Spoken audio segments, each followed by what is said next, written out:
नमस्कार दोस्तों, यह इस सीरीज का चौथा वीडियो है। अगर आपने मेरे पहले वाले वीडियोस नहीं देखे हैं तो आप उन्हें जरूर देखें। उससे आपको फॉरेन पॉलिसी के कॉन्सेप्ट्स समझने में आसानी होगी। इन वीडियोस के माध्यम से पंचतंत्र की कहानियों को वैश्विक राजनीति, कूटनीति और रणनीति से जोड़कर समझाया गया है। यह कहानियां न केवल नैतिक शिक्षा देती हैं, बल्कि अलायंसेस, वॉरफेयर, निगोसिएशंस, डिप्लोमेसी और स्टेटक्राफ्ट को गहराई से समझने का अवसर भी प्रदान करती हैं। मुख्य कहानी: नीला सियार। एक घने जंगल में एक चालाक सियार रहता था, जो अक्सर भोजन की कमी और शिकारी जानवरों के डर से संघर्ष करता था। वह बहुत ही धूर्त था और अपनी बुद्धिमानी से अक्सर ताकतवर जानवरों को मात दे देता था। एक बार जब जंगल में भीषण अकाल पड़ा, तो भूख से तड़पता हुआ सियार भोजन की खोज में भटकता रहा। इसी दौरान उसे एक स्थान पर नील इंडिगो का गाढ़ा रंग पड़ा हुआ मिला, जिसे एक कलाकार ने वहीं छोड़ दिया था। उत्सुकता में सियार ने अपने शरीर को उस नीले रंग में लपेट लिया, जिससे उसका पूरा रूप ही बदल गया। उसकी नई और चमकदार नीली त्वचा ने उसे रहस्यमय बना दिया। इस अनोखे बदलाव से प्रभावित होकर उसने बाकी जानवरों को मूर्ख बनाने की योजना बनाई। वह गर्व से जंगल में घूमने लगा, जिससे अन्य जानवर हैरान हो गए। सियार ने घोषणा कर दी कि वह कोई साधारण प्राणी नहीं, बल्कि देवताओं द्वारा भेजा गया दिव्य प्राणी है, जो जंगल में शांति और व्यवस्था स्थापित करने के लिए आया है। उसके चमकीले नीले रंग से प्रभावित होकर सभी जानवर उसकी बातों में आ गए और उसे अपना नेता मान लिया।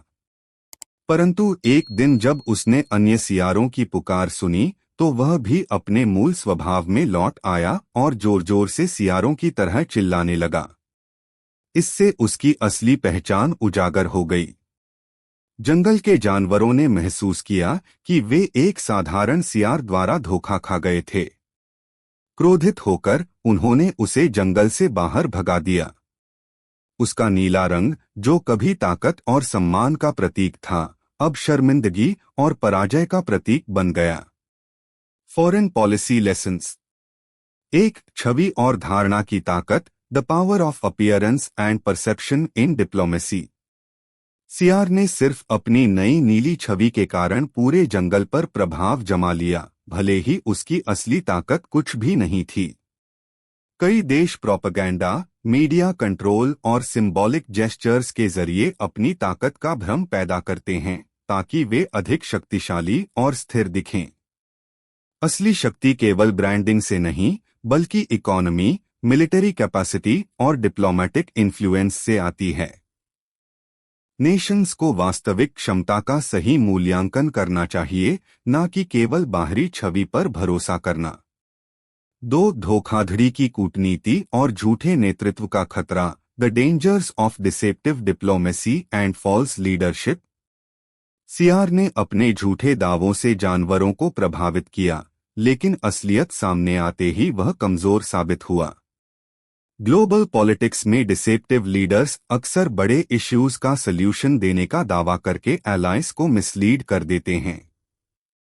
वे रियल प्रॉब्लम्स सॉल्व करने के बजाय परसेप्शन मैनिपुलेट कर अनस्टेबल अलायंसेस और ग्लोबल इंस्टेबिलिटी पैदा करते हैं। नेशंस को फॉरेन लीडर्स की लेजिटिमेसी और रियल कैपेबिलिटीज केयरफुली असेस करनी चाहिए। अलायंसेस ट्रस्ट और रियल कॉम्पिटेंस पर आधारित हों, न कि डिसेप्टिव टैक्टिक्स पर। 3, पहचान और प्रतीकों की भूमिका, the role of identity and symbolism in international relations. सियार की नीली त्वचा ने उसे एक खास पहचान दी, जिससे जानवर उसकी शक्ति को असली समझ बैठे। ग्रैंड डिप्लोमेटिक इवेंट्स और मीडिया पोर्ट्रेयल से देश अपनी ताकत का इल्यूजन बनाते हैं, लेकिन यह हमेशा ग्राउंड रियलिटी को रिफ्लेक्ट नहीं करता। सिंबल्स इंपॉर्टेंट होते हैं, लेकिन वे असली ताकत का स्थान नहीं ले सकते। वास्तविकता में डिप्लोमेटिक क्रेडिबिलिटी और इकोनॉमिक स्ट्रेंथ अधिक मायने रखती है।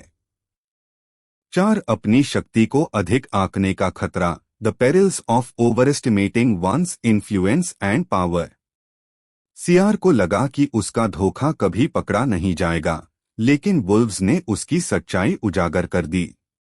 कई देशों को अपनी शक्ति का ओवरएस्टिमेशन हो जाता है, जिससे वे स्ट्रैटेजिक ब्लंडर्स करते हैं, जैसे कि अननेसेसरी कॉन्फ्लिक्ट्स या मिसकैलकुलेटेड अलायंसेस। नेशंस को अपनी ताकत और लिमिटेशंस को समझना चाहिए, अन्यथा वे खुद को कूटनीतिक रूप से कमजोर कर सकते हैं। 5. धोखे की नींव पर बने गठबंधन का पतन, the collapse of deceptive alliances and the return to reality.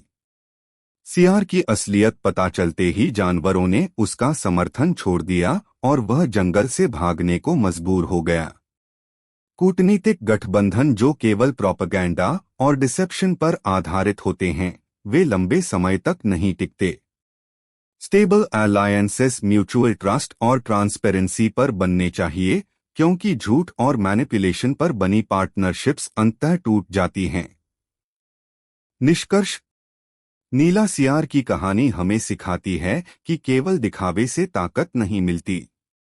Diplomacy में परसेप्शन को मैनेज करना जरूरी है, लेकिन अगर उसमें सब्सटेंस की कमी है तो सूनर और लेटर रियलिटी सामने आ ही जाती है।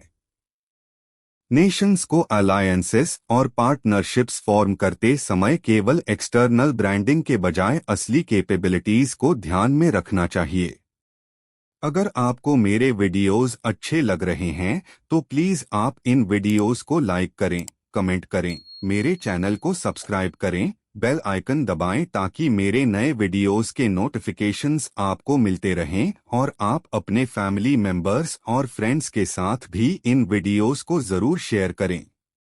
आगे इस सीरीज के वीडियोस में हम एक एक कहानी को वैश्विक राजनीति, कूटनीति, रणनीति से जोड़कर अलायंसेस, वॉरफेयर, नेगोशिएशंस, डिप्लोमेसी और स्टेट क्राफ्ट को गहराई से समझने का प्रयास करेंगे।